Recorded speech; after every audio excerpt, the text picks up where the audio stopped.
Bienvenidos a The Outliers by Friesen Capital. En esta ocasión vamos a estar platicando de Deep Tech en América Latina y tenemos el gusto de conversar con Sebastián Molina. Hola Sebastián, qué gusto que nos acompañes. Hola Pedro, igualmente un placer estar aquí. Oye, pues como siempre, importantísimas las personalidades que pasan por aquí, entonces me encantaría que pudieras platicarle a la gente que nos está viendo un poco de quién es Sebastián. Claro que sí, con muchísimo gusto. Yo soy un inversionista de capital de riesgo, de Venture Capital, enfocado en la región de Latinoamérica. Mi trabajo se enfoca en apoyar a startups con algún tipo de impacto social o ambiental. Me he vuelto un apasionado por qué es lo siguiente que viene, cuál es esa nueva tecnología que realmente puede transformar a nuestra sociedad. Y ahí es donde veo el potencial de Deep Tech. He visto muchas compañías que están poniendo todos sus esfuerzos en resolver grandes problemas y creo que es nuestro trabajo como inversionistas conseguirles el capital para que puedan seguir explorando sus ideas, para que puedan crecerlas, llevarlas al siguiente nivel y al final, pues crear compañías de alto nivel que estén saliendo desde Latinoamérica a otros países emergentes y que estén resolviendo problemas que nos enfrentamos a nivel global. Pues buenísimo. Oye, y para abrir el tema, me gustaría empezar por ese gran tema paraguas, que es el potencial de la Deep Tech en América Latina.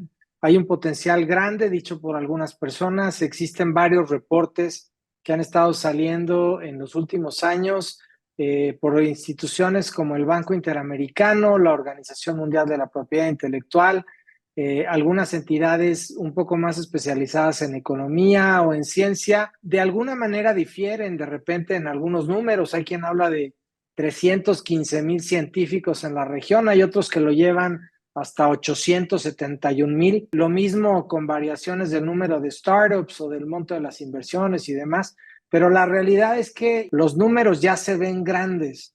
Y si partimos de la base de que el tema de startups, como dice la gente de Stanford, is a numbers game, ya se ve como una masa crítica interesante. ¿Nos puedes platicar un poco más de eso? Mi visión en este espacio es muy simple. Tenemos un talento científico en la región y tienes algunos catalizadores que ayudan a estos científicos a volverse emprendedores y de hecho, de cierta manera, hasta les dan ventajas con otros mercados.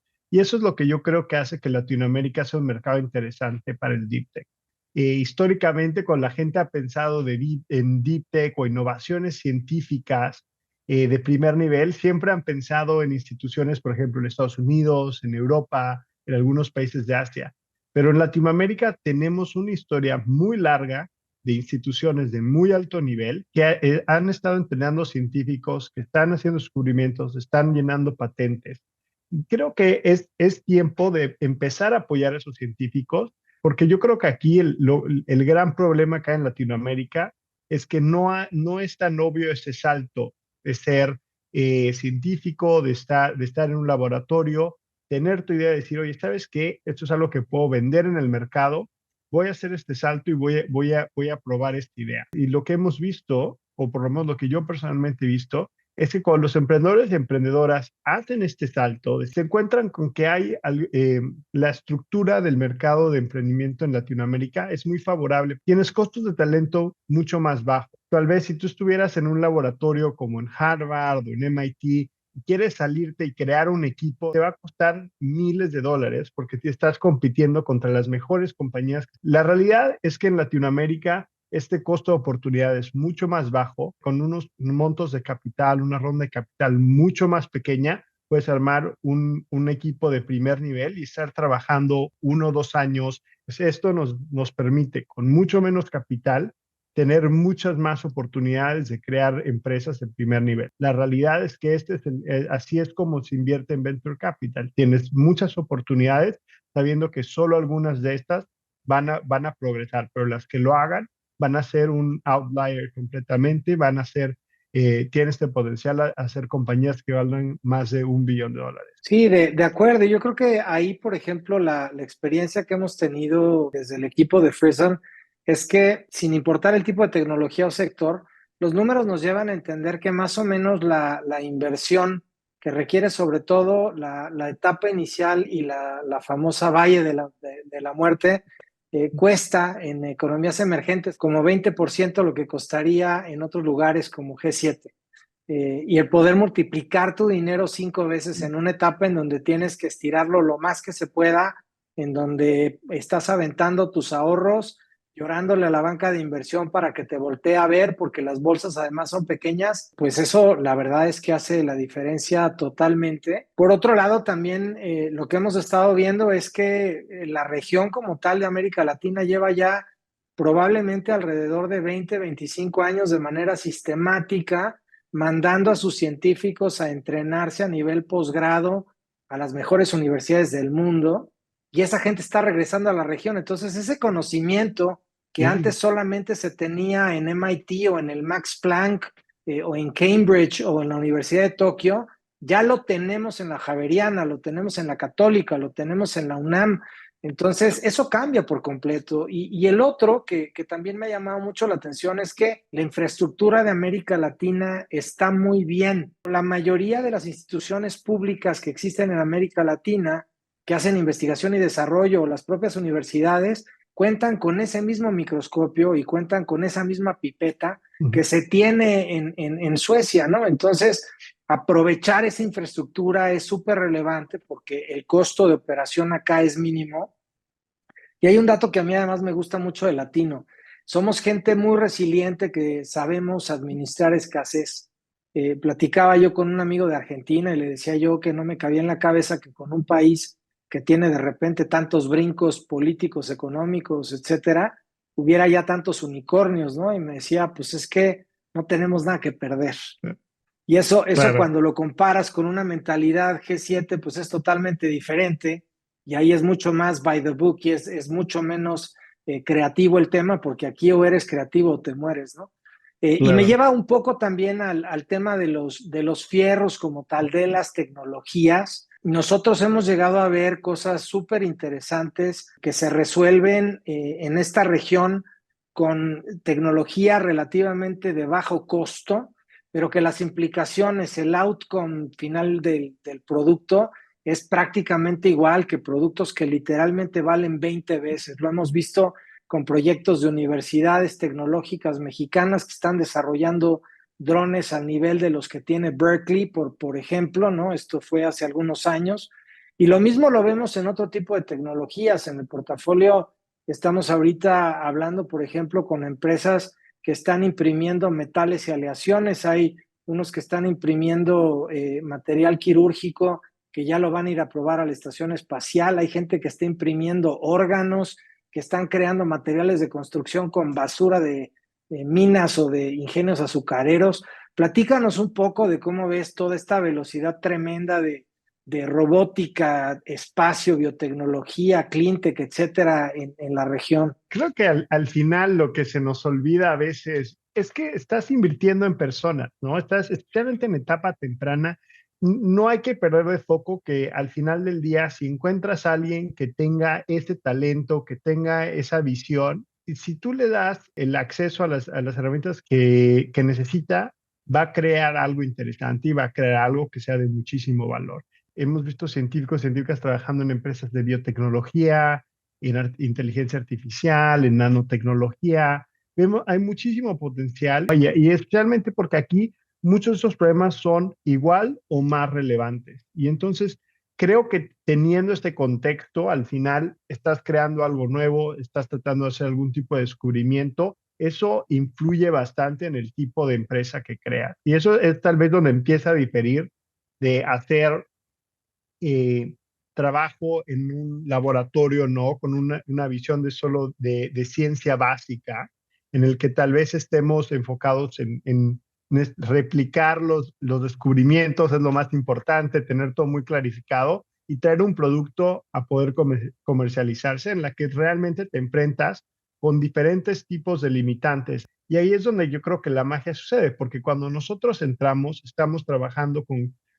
emprendedores, emprendedoras que pues, ya tienen alguna visión de cómo esto se podría ver en un mercado. Y terminas con soluciones increíblemente interesantes, francamente, de nivel mundial. Tenemos ejemplos ya de compañías creadas en Latinoamérica que ahora son unicornios, ¿no? Entonces, para mí es muy emocionante pensar qué es lo que vamos a ver en los próximos 10, 15, 20 años que vaya a salir de Latinoamérica, que pueda ser relevante no solo para nuestra región, pero realmente para competir a nivel global. Exacto. Y ahí un poco ahondando a este tema de las startups, como que pareciera que las startups latinas están solamente enfocadas en temas de fintech o de e-commerce. Entonces, así como en su momento hubo una PayPal mafia en Estados Unidos, ahora hay una mafia de Mercado Libre, ¿no?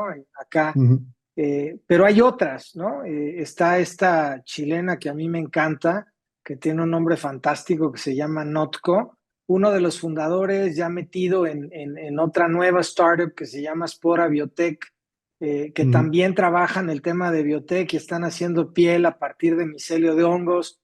Y lo mismo pasa con otras como Bioceres y Auto. Y platícanos un poco de eso. Claro, totalmente, ¿no? Y yo creo que ahí es muy importante entender que estos son ecosistemas que yo creo pueden crecer en paralelo. Y creo que ha sido interesante porque hemos visto como este boom de startups, particularmente en los años 2020, 2021, que vino mucho capital de riesgo a la región y mucho, como tú mencionas, se ha ido a inversiones, por ejemplo, en fintech, a inversiones en e-commerce, pero como tú mencionas, no, eso no necesariamente ha sido tan obvio para este tipo de tecnologías que tienen un riesgo un poco más fundamental, ¿no? Aquí lo que estás viendo es, oye, ¿esta tecnología sí va a funcionar o no? Versus si estás haciendo tal vez un neobanco, no te preocupan si los rieles de ese neobanco vayan a funcionar sí o no, sino más bien, oye, pueden adquirir clientes, pueden monetizarlos de forma correcta. Y creo que este es una evolución natural empezar a ver más gente interesarse por este nivel de riesgo. Porque si vemos que se puede hacer en Latinoamérica, que aquí hay oportunidades, pues va a venir capital porque hay una necesidad. Y asimismo estamos viendo que tal vez ciertas partes de otros sectores están un poco más saturados y hemos de hecho hemos visto el volumen de inversiones para ese tipo de sectores reducirse, mientras que para cosas como Deep Tech hemos visto que constantemente ha estado incrementando a nivel global, no solo en Latinoamérica. Este mismo mes hemos visto instituciones como el BID publicar información sobre este tipo de tecnologías. Yo creo que aquí lo importante es entender que esta gente que está metida en este mundo, que ya lleva, como tú, Pedro, trabajando en Deep Tech desde hace años, hay un momentum interesante y hay que seguir apoyándolo. Yo invito a que este sea el momento como de abrir las puertas y exponer cuál es la oportunidad de emprendimiento aquí. Oye, y platícame tu vista, tú que eres un financiero, ¿no? Muy clavado en esos temas de macroeconomía. México, con el tamaño de economía que tiene más o menos documentados como 70 millones de dólares en capital levantado para startups, mientras que Chile tiene más de 600, Argentina más de 700, Brasil más de 400.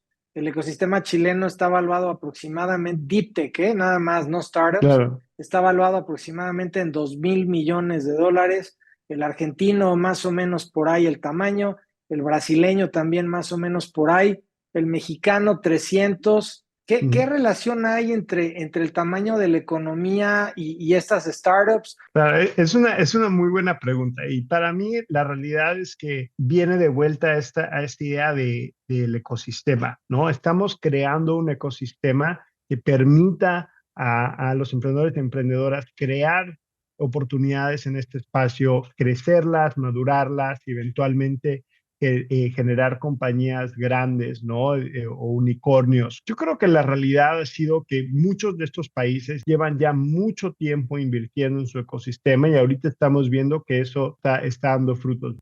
Cuando tengamos ya algunos exits en el país bastante atractivos, pues esto va a crear más momentum para que más gente se una a este mundo y empecemos a crear más compañías, sigamos invirtiendo en este tipo de compañías, pero la realidad es que toma tiempo. Yo creo que lo importante aquí es no sentirse desmotivados por esta idea de que, oye, México no está ahí o tal vez México está un poco atrás de lo que debería estar.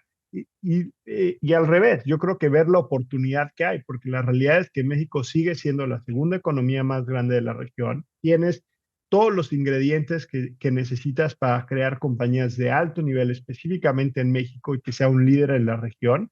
Y hemos visto que eso está pasando en otros sectores tal vez, pero yo creo que esta misma oportunidad existe en Deep Tech. Y de hecho es interesante, creo que mientras más de estas oportunidades empiecen a comercializarse, hay una oportunidad de atraer esas compañías a México, en que muchas compañías empiezan a trabajar en sus mercados locales y ven México como una plataforma natural para expandirse comercialmente. Y yo personalmente pienso, por el nivel de industrialización que tiene el país, por el nivel oportunidades, incluso por la cercanía con Estados Unidos, que México es un país perfecto para eso. Entonces, creo que es importante que haya actores en el ecosistema que estén buscando esas oportunidades, que les ayuden a hacer el salto a México. Y le das, yo creo que al clavo en un tema que es fundamental, ¿no? Que ahora está tan de moda en la región y especialmente en el marco del Tratado de Libre Comercio de México, Estados Unidos y Canadá, que es el famoso nearshoring,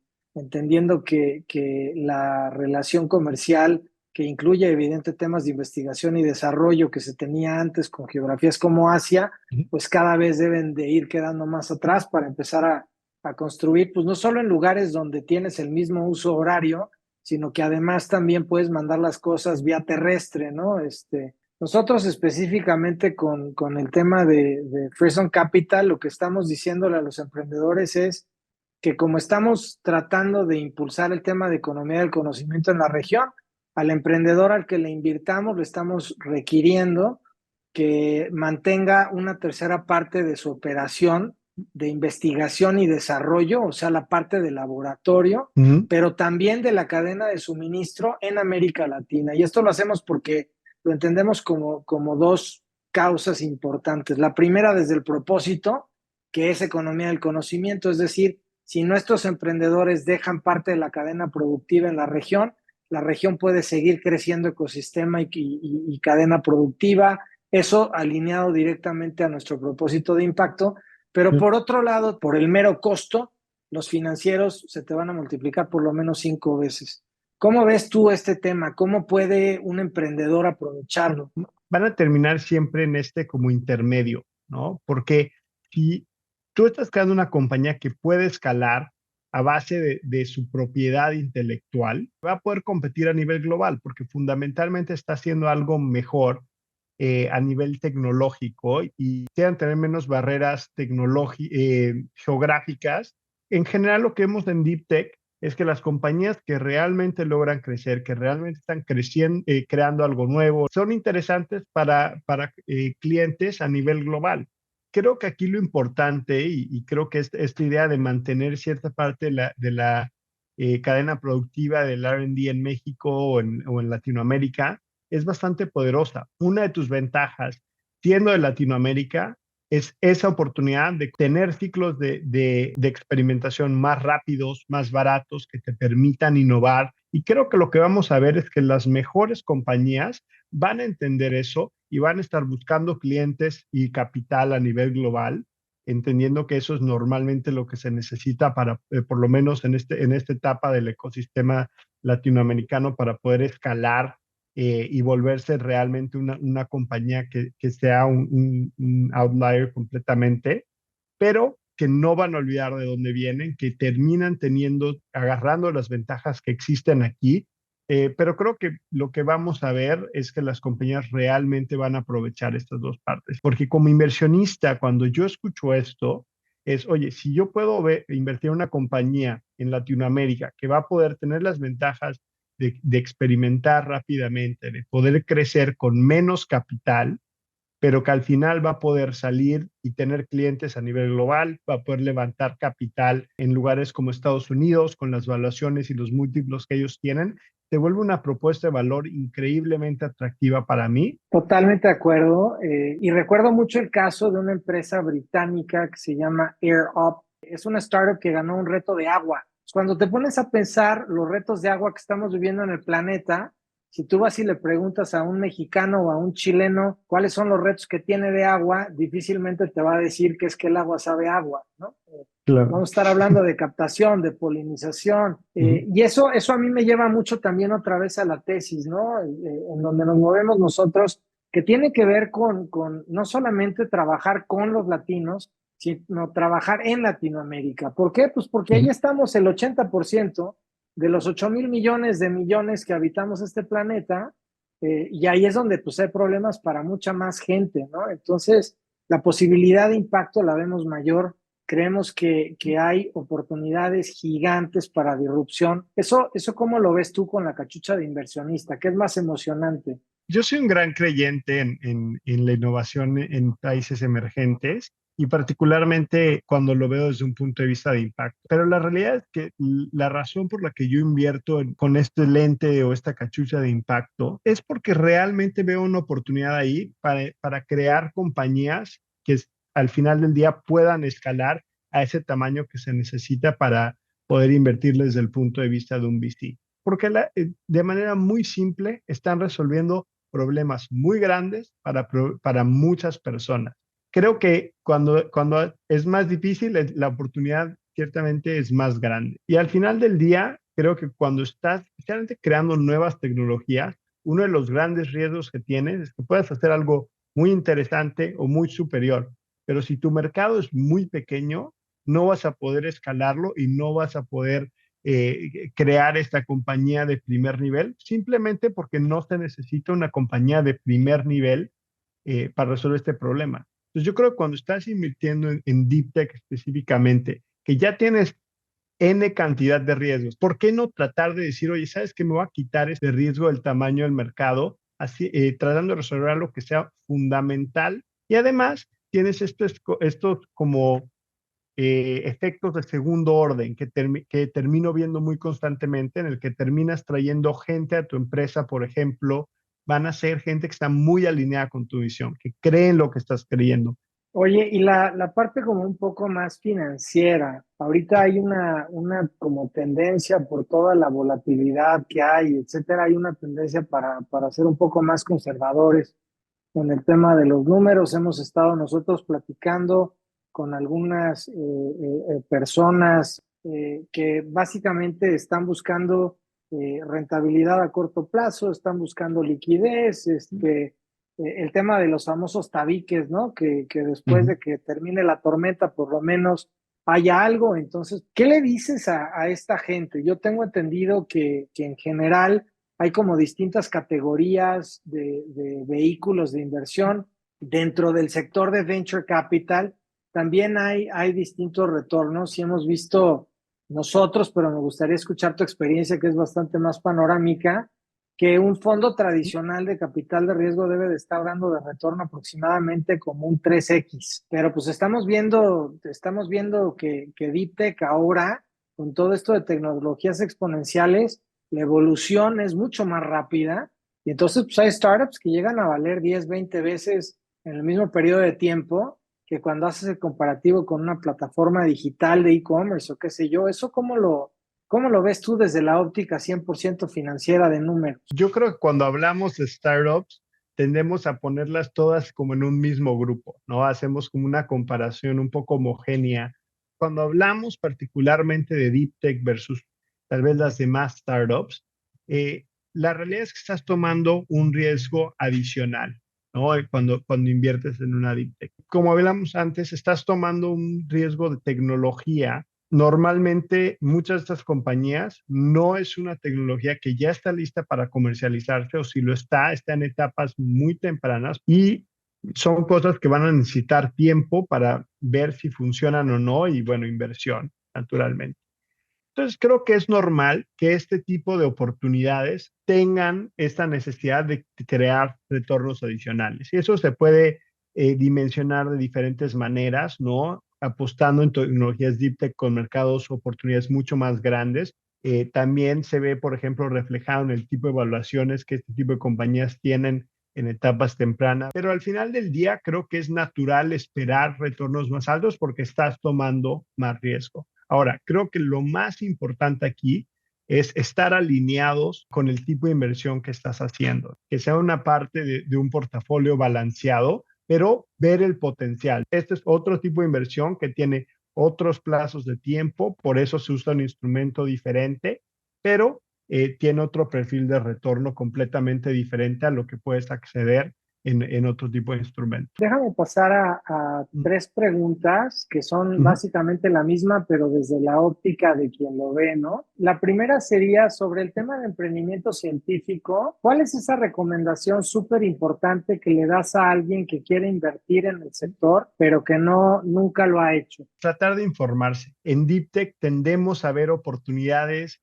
que suenan muchas veces imposibles o suenan muy futurísticas. Entonces creo que es importante tener estas conversaciones con los emprendedores, con diferentes referentes en ese espacio, con otros inversionistas, para entender cuál es realmente la oportunidad que hay aquí. Es algo que es completamente único y que tiene este potencial. Y lo segundo, para mí es importante entender el equipo. Creo que DeepTech es particularmente interesante porque necesitas un equipo científico muy fuerte, pero también necesitas un equipo que pueda agarrar esta tecnología y en su momento, cuando esté lista, comercializarla. Oye, y la misma pregunta, pero aplicada al emprendedor, ¿no?